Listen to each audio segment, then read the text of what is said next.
Our story begins in 1932 in Western Australia. Picture this, the Great Depression is in full swing and Australian farmers are struggling to make ends meet.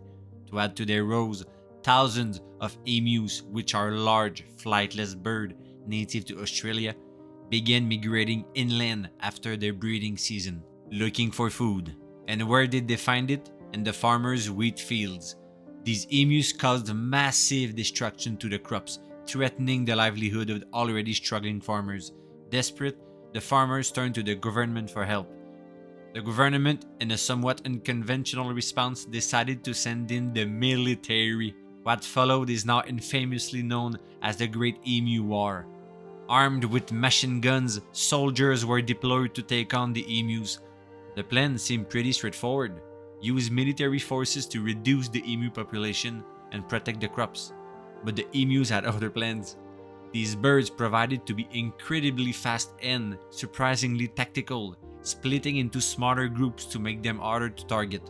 Despite the soldiers' best efforts, they struggled to hit the emus, and the operation quickly turned into a real joke.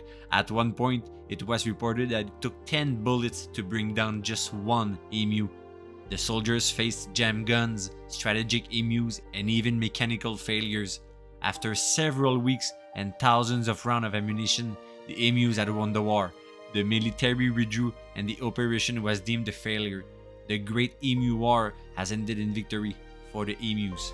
Fast forward to the 1980s and 1990s, and emus were back in the spotlight, but this time as a big financial opportunity. Investors were lured by the potential profits from emu farming.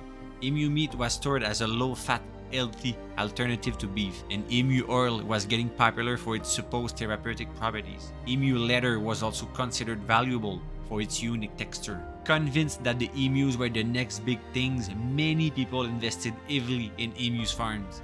They believed that the demand for emu products will skyrocket, leading to massive profits. That farming became a speculative investment craze.